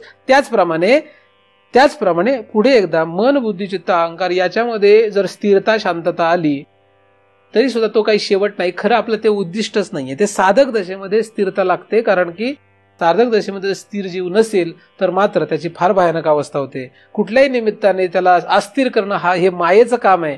ती करतच राहणार आहे. आपण त्याला बदलू शकत नाही. कितीही या शरीराचे रोग थांबवण्याचा प्रयत्न केला तर या शरीराचे रोग, जगातला कितीही उत्कृष्ट डॉक्टर असला तर जसं संपू शकत नाही. डॉक्टर सुद्धा रोगानेच मरतो, हे लक्षात आलं तुम्हाला तर त्याचप्रमाणे मन बुद्धी चित्त अहंकार यांना कितीही तुम्ही शांत स्थिर करायचा प्रयत्न केला तरी यांच्या अशांततेतच मरण येणार आहे, हे नक्की लक्षात ठेवा. म्हणजे तो शेवट नाही, पण तिथे जी शांतता स्थिरता लागते ती आपल्याला सापेक्षित आहे आणि ती गरजेपुरती लागते. खूप अशांत मनुष्य परमार्थात काही उपयोगाचा नसतो आणि खूप शांत मनुष्य होऊच शकत नाही असा नियम आहे की नाही. आणि जर खूप शांत झालाच तर त्याला समाधीपर्यंत जाता येतं योग मार्गाने, आणि असे योग मार्गाने जाणारे बरेचसे लोक जगात आहेत. पण आपल्याला खरं तर त्या मार्गाने जायचं नाहीये. आपल्याला त्या मार्गाने जाण्याचा आपला हेतू नाहीये. ज्याचा हेतू असेल त्यांनी खरं तर इकडे ह्या ग्रंथाचा अभ्यास करू नये, है की नाही. फक्त पोषकता म्हणून तो आपण विचार करत असतो, तेवढा करून पुढे जावं. तर स्थूल कृपेनंतर सूक्ष्म कृपा असते. सूक्ष्म कृपा म्हणजे आपणच शांत राहणे. काही होते जगामध्ये आतमध्ये शांतता स्थिरता राहिली साधक दशेमध्ये तर ती फार महत्वाची असते. कारण त्याच्यानंतर आपल्याला तिसऱ्या ठिकाणी जातात जीवावर, आणि हा जो जीव आहे या जीवाची स्वतः कृपा होणे गरजेची पहिल्यांदा. म्हणजे जेव्हा आपण स्थूल शरीराकडे लक्ष देतो तेव्हा स्थूल शरीराच्या कृपेचा विषय येतो. सूक्ष्म शरीरावर लक्ष देतो सूक्ष्म शरीराच्या कृपेचा विषय येतो. कारण शरीर म्हणजे जीवावर लक्ष देऊ तेव्हा जीवाच्या कृपेचा विषय येईल. जीवाची कृपा म्हणजे काय? व्यावहारिक जीव आहे हा सुद्धा. हे पहिले दोन सुद्धा व्यावहारिक जीवच आहेत. आता तिसरी जी गोष्ट आहे ती आहे जीव म्हणजे कारणदेह. कारणदेहाशी संबंधित आहे. तिथे अविद्या, अविद्येशी संबंधित हा जीव आहे, है ना. किंवा जीव म्हणजे काय, जसे अविद्यावान चैतन्य आहे, म्हणजे चैतन्य असं अविद्येचा संबंध आहे, यालाच आपण जीव असे म्हणतो. याच्यावर कृपा असणं म्हणजे काय, पुन्हा मला जीव म्हणून पुनरावृत्तीमध्ये यायचं नाही, ही झाली जीवावर जीवाची कृपा. जिथपर्यंत जीव आहे तिथपर्यंत पुनरावृत्ती आहे.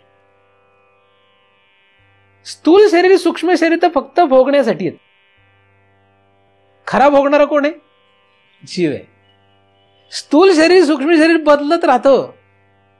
स्थूल शरीर प्रत्येक जन्मानंतर बदलतं. सूक्ष्म शरीर एक कल्पानंतर बदलते पण, कारण ते पण पंचभूतांचंच आहे, 5 महाभूतांचं, आणि हे सुद्धा 5 महाभूतांचं आहे. हे पंचीकृत पंचमहाभूताचं असलेलं स्थूल शरीर हे एका जन्माने बदलणार आहे, आणि अपंचीकृत पंचमहाभूताचं जे सूक्ष्म शरीर आहे ते एका कल्पाने बदलणार आहे. अपंचीकृत पंचमहाभूतच आहेत ती, पण त्या सूक्ष्म शरीराच्या टोकाला असलेलं जे बीज आहे, जिथे जीवाचा संबंध आहे, ते बीज जीवाचा नाश झाल्याशिवाय संपणार नाहीये. ते कल्पानुकल्पे राहतं. तो जो जीव आहे तो कल्पानुकल्पे राहतो. तो कल्पानुकल्पे अनंत शरीरामध्ये फिरत राहणं, ही जी वासना आहे, ही वासना संपली पाहिजे. लोक इतक्या फालतू वासना संपवण्याच्या नादी लागल्यात. काही लोक तर आम्हाला मिसळपाव खायचा नाही एवढी वासना संपवण्यामध्ये मरताना पाहतोय मी. आम्ही ठरवलंय आता मिसळपाव खाणार नाही. इतका त्रास होतो, मिसळ दिसली इतका त्रास होतो त्यांना तो खाऊ का नको खाऊ, खाऊ का नको खाऊ, खाऊ का नको खाऊ, खाऊ का नको खाऊ, मरेपर्यंत ही वासना जात नाही. ही स्थूल देहाशी संबंधित. खूप झालं तर सूक्ष्म देहाशी संबंधित. ही वासना नाही. वासना काय? पुनरपि जननम पुनरपि मरणम पुनरपि जननी जठरे शयनम, ही वासना आहे. काय वासना खरी कुठली आहे? पुन्हा जन्माला यावं, किती वेळा जन्म यावे, किती वेळा पावे फजिती. म्हणून कोण भ्याला? जीव. जीव भ्याला, ही जीवाची जीवावर कृपा आहे. म्हणून जीव भ्याला तर झाली कृपा. आणि मग कोणाची कृपा प्राप्त करायला लागेल? मग शरण गेला विठूशी. पहिल्यांदा जीवावर जीवाचीच कृपा होणे म्हणजे आपलीच आपल्यावर कृपा होणे म्हणजे काय? आता काही होऊ देत, मला पुन्हा जन्माला यायचं नाही. मग स्थूल आणि सूक्ष्म शरीराशी संबंधित काही होऊ देत, आम्हाला त्याची घेणं देणं नाही. पण माणसं जी आहेत ते म्हणतात जन्म मरणाच्या फेऱ्या चुकवण्याची लांबची गोष्ट आहे, आधी आम्हाला स्थूल आणि सूक्ष्मात नीट जगू द्या. मी त्यांना म्हणतो, अरे मी तुझ्या जीवाचा विचार करतोय, तुला अनंत जन्मात फिरायचं नाही यासाठी मी तुला सांगतोय. तो म्हणतो नाही, तुम्ही ते काही सांगत असू द्या, आम्ही काय म्हणतो ते ऐका की. आता माझं आणि त्यांचं कधी जुळायचं? जुळूच शकत नाही, कारण मी जीवाच्या कृपेचा विचार करतो. तू तुझी जीवाची कृपा तुझ्या होऊ देत, तुला हे वाटू देत की पुन्हा जन्माला यायचं नाहीये. किती वेळा जन्म यावे, किती वेळा पावे फजिती. ही फजिती आहे, ही मला करून घ्यायची नाही. हे ज्या जीवाला वाटतं तो स्थूल आणि सूक्ष्म शरीराच्या कुठल्याही व्यवहारामध्ये इंटरेस्ट ठेवत नाही. कुठल्याही व्यवहारामध्ये इंटरेस्ट ठेवत नाही, रस ठेवत नाही. म्हणजे ते काही होऊ देत, त्याचं चांगलं वाईट, पाप पुण्य, शुभ अशुभ या सगळ्याचा तो अजिबात विचार करत नाही.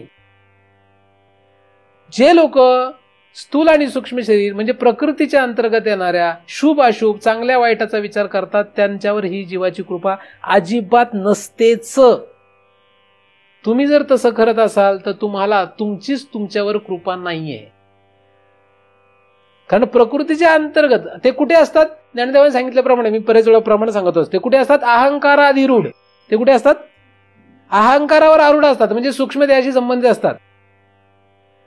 ते जीवावर आलेले, ज्याच्या जीवावर येतं ना, ज्याच्या जीवावर येतं तो जगातल्या कशाचाच विचार करू शकत नाही, चांगलं आहे का वाईट आहे. एखादा मनुष्य मराय टेकलाय, बरं मराय टेकलाय फार, मग त्याला मरणार त्याला माहिती, आता मरण आलंय आणि त्याला म्हटलं हे पाप असतं हे पुण्य असतं, ते म्हणजे राहू दे ना तुझं पाप पुण्य, मला काय घेणं नाही त्या पाप पुण्याशी, मला इथं मरायला लागलं, मी मरायला लागलो आणि तुला काय पाप आणि पुण्य सुचतंय.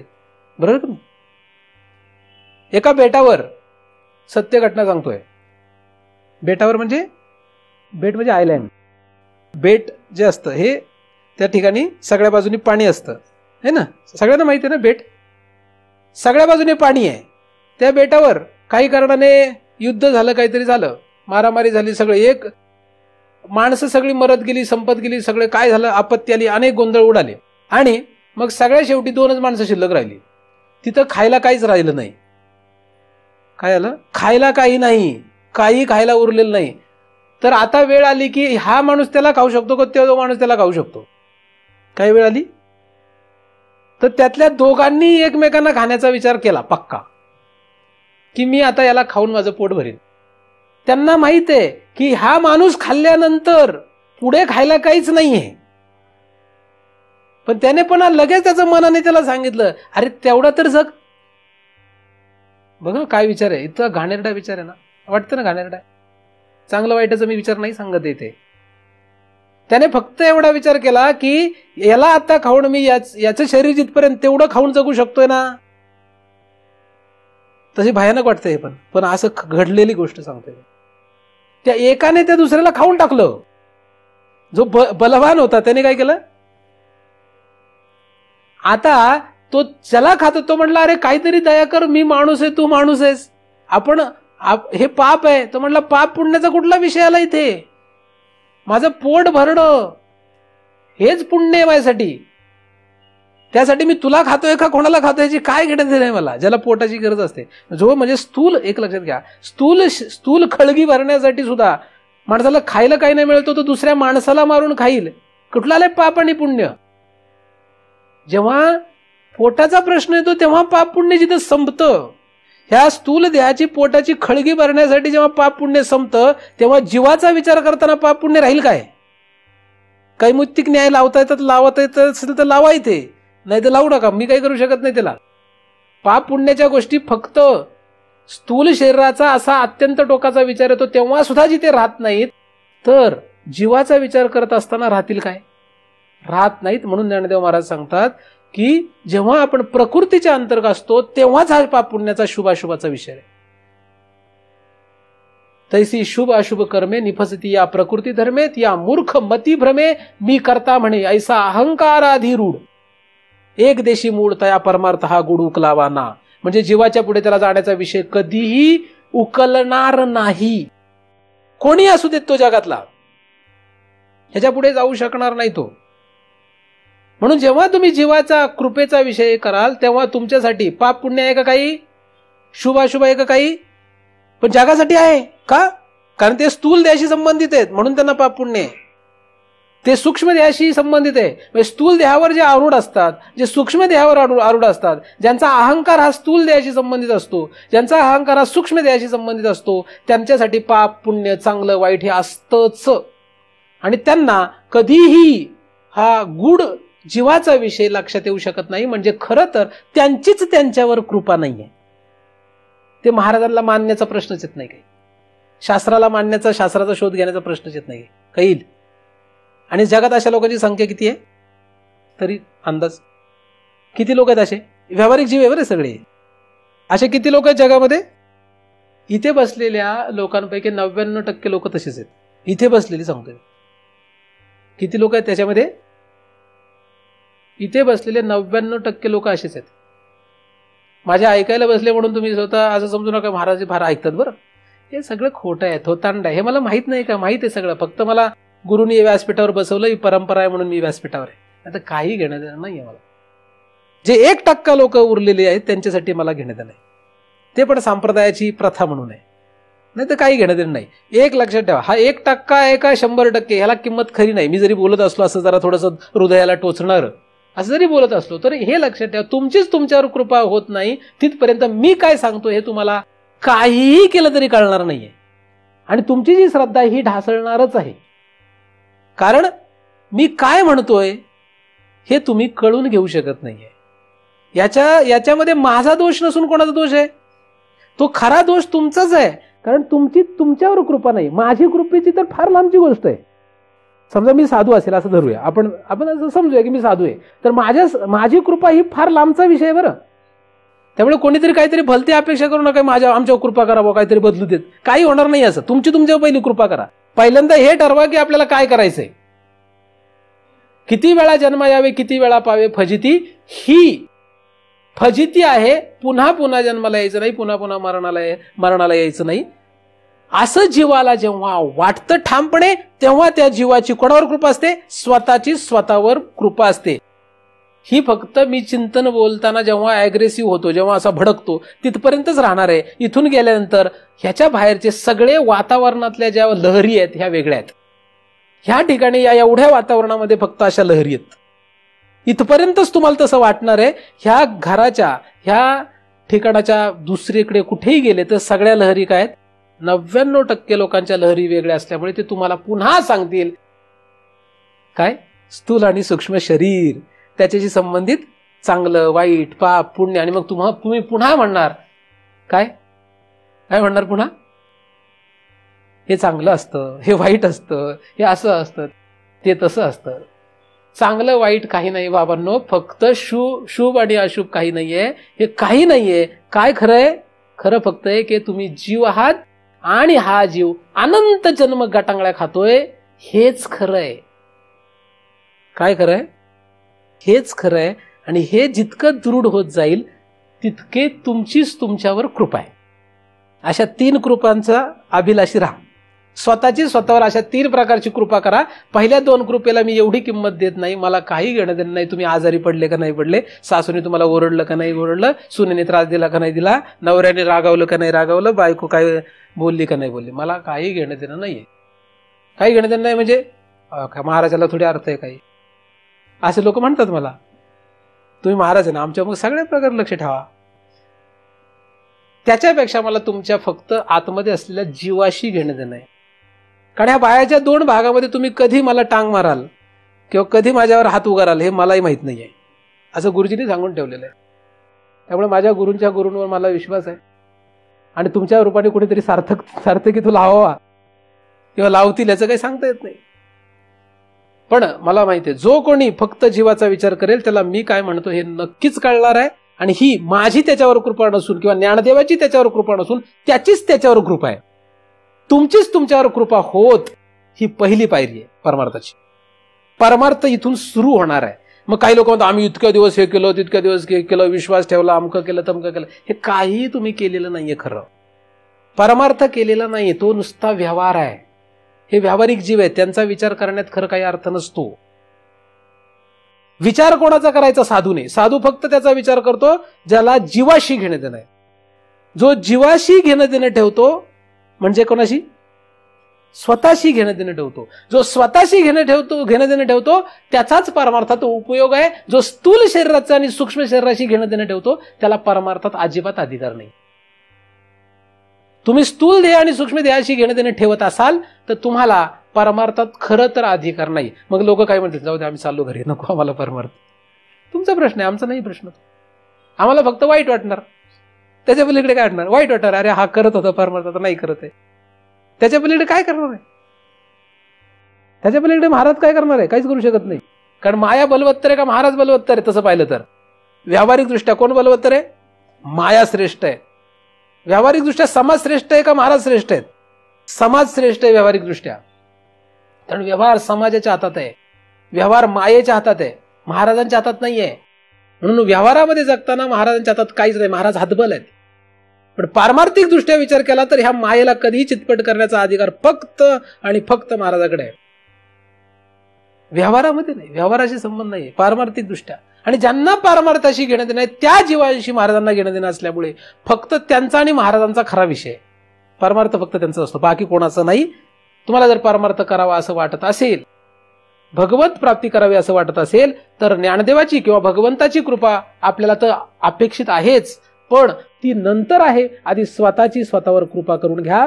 हे लक्षात घ्या की पण अनंत जन्म गाटांगळ्या खाल्ल्यात आणि अनंत जन्म गाटांगळ्या खाल्ल्यामध्ये मरण एक गोष्ट आहे, दुसरी जन्म गोष्ट आहे. मरणानंतरच जन्म येत असतो. आणि तुकोबाने सांगितल्याप्रमाणे नको नको मना कुंतू मायाजाळी, काळ हाला जवळी ग्रासाव्या, काळाची एवढी पडेल बा जेव्हा सोडविना तेव्हा मायबाप. म्हणून मायबापाचा विचार करू नका. जो मायबापाचा विचार करेल तो मूर्ख माणूस आहे. जर मायबाप तुम्हाला तुमच्या जीवाच्या पुनरावृत्तीमध्ये गुरफटून ठेवणार असेल तर ते माय का सरपीन बाप का बोका आहेत असं तुकोबाने सांगून ठेवलेलं आहे. म्हणून अशा कोणाचाही विचार करायचा नाही असं तुकोबाने अभंगामध्ये स्पष्ट सांगितलेलं आहे. नको नको म्हणा, हे मायाजाळ आहे. सोडविना तेव्हा मायबाप, सोडविना बंधू, पाठीची बहीण, शेजेची कामीन दूर राहे, सोडविना राजा देशीचा चौधरी, आणिक सोयरी भली भली. तुका म्हणे तुला सोडविना कोणी, एका चक्र पाणी वाचून या. एका भगवंताशिवाय आपल्याला कोणीही सोडू शकत नाही. पण त्या भगवंताची म्हणजे ज्ञानदेवाची आपल्यावर कृपा व्हायची असेल तर पहिल्यांदा आपलीच आपल्यावर कृपा पाहिजे. म्हणजे स्वकृपा ही फार महत्वाची आहे. स्वप्रसन्नता ही फार महत्वाची आहे. आणि ही प्रसन्नता आपल्याला प्राप्त हो, ती तिथपर्यंत होणार नाही जिथपर्यंत तुकोबाने जे अडथळे सांगितलेत एवढे तुम्ही वजा करणार नाही. यांच्या नादी लागले पुनरावृत्ती ठरलेली आहे. यांच्या नादाला लागू नका. यांच्या नादाला फक्त व्यवहार मात्र, नाम मात्र राहा. पारमार्थिक दृष्ट्या यांच्या नादाला लागले तर तुमचं कधीही भलं होणार नाही. हे साधू संतांनी सांगितलेलं आहे. मी त्यामध्ये नवल काही सांगत नाही, माझ्या पदरचं काही सांगत नाहीये. याचा अर्थ तुम्ही यांना सोडून द्या, यांच्यामध्ये राहू नका असं मी म्हटलेलं नाही. मी फक्त सांगितलं यांच्यामध्ये गुंतू नका, यांच्यात रममाण होऊ नका, त्यांचं खरं मानू नका. साधू संत काय सांगतात हे खरं माना.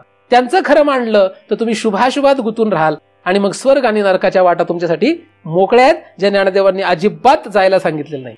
या चोरांच्या वाटा आहेत असं ज्ञानदेवांनी सांगितलंय. पण शुभ अशुभ म्हटलं की नरक आणि स्वर्ग, ठीक आहे नाही. अशुभ म्हटले की नरक, शुभ म्हटले की स्वर्ग, आणि स्वर्ग नरक या वाटा चोरांच्या. तुम्हाला कुठे जायचं हा तुमचा प्रश्न आहे. शुभाशुभात अडकायचं नाही असा हा आपला मार्ग आहे. ज्ञानदेवांची कृपा आपणा सर्वांना अपेक्षित आहे. पण ती कृपा होण्यासाठी आपल्यावर आपलीच कृपा होत अशी त्या भगवंताच्या चरणी प्रार्थना करतो. तुमचीच तुमच्यावर कृपा राहोत ही तुमच्यावरच जबाबदारी आहे, ती माझ्यावर जबाबदारी नाही ना, ती भगवंतावर ती जबाबदारी नाही. भगवंत ही जबाबदारी घेत नसल्यामुळेच मूर्ख जीव फिरत राहत आहेत. कारण लोक म्हणतात हा भगवंत कृपाळू आहे ना, तो कृपाळू आहे, मग तो का नाही करत काही. तो कृपाळू कुठे आहे तो कृपाळू? ती कृपा करण्यामध्ये तो कृपाळू आहे, तो करुणामय आहे. कुठे आहे तो करुणामय? ती करुणा कुठे करणार आहे तो? आधी तुझीच तुझ्यावर कृपा होऊ देत, ही पहिली पायरी आहे. म्हणजे त्वम पदार्थ हा पहिला आहे आणि तत्पदार्थ हा नंतर आहे, असा शास्त्र नियम आहे. त्वम पदार्थ पहिला, तत्पदार्थ नंतर. म्हणजे भगवंत नंतर, आधी आपणच आपला घात केलेला आहे. तो घात पहिला आपणच काढला पाहिजे. आपला आपण या घातू करत असे धनंजया चित्त देऊन या. चित्त म्हणजे सूक्ष्म शरीर आणि चित्त म्हणजे स्थूल शरीराशी संबंधित. म्हणून चित्त देऊन या नाथिलिया देह अभिमाना. ही ज्ञानदेवांची उभी बारकाईने कायम लक्षात ठेवा. आणि इथलं चित्त बाजूला काढा, शुभाशुभाचा विषय बाजूला काढा. त्याच्याकडून जीवावर या. जीवावर म्हणजे आपल्या स्वतःच्यावर स्वतःचीच कृपा जर आपण धारण करा. त्याला धैर्य पाहिजे. याला सात्विक धैर्य म्हणतात, याला धीरता म्हणतात. ही धीरता आपल्यामध्ये उतरली तर यांच्यामध्येच राहून आपण यांच्यामध्ये राहणार नाही. पद्मपत्र समरहत जगतमे, यांच्यामध्येच दिसणार आपण. सगळं होणार, तसंच होणार जे चाललंय आता, काही बदलणार नाहीये. त्यामुळे घाबरू नका. नाही तर काहींना भीती असते, बायको सुटेल का, नवरा सुटेल का. काही सुटणार नाही, तसंच राहील. ते आपल्या प्रारब्धावर अवलंबून असतं. त्याप्रमाणे जसं आहे तसं राहणार. पण आपण तरी त्यांच्यात राहून त्यांच्यातून बाहेर निघून जाणार. आणि अशी कृपा आपल्यावर झाली की मग भगवंत आपल्यावर नक्कीच कृपा करेल. अशी कृपा तुमच्यावर होत आणि त्या भगवंताची नंतर आपण सर्वांवरच, माझ्या सकट सर्वांवरच त्याची कृपा असू देत, अशी त्या भगवंताच्या चरणी प्रार्थना करतो. आणि त्याच्या कृपेने निर्माण झालेले चिंतन त्याच्याच चरणी अर्पण करून इथेच पूर्णविराम देतो. पुंडलीक वरदा हरी विठ्ठल श्री ज्ञानदेव तुकाराम. पंढरीनाथ भगवान की जय. माऊली ज्ञानेश्वर महाराज की जय. जगद्गुरु तुकाराम महाराज की जय. सद्गुरुनाथ भगवान की जय.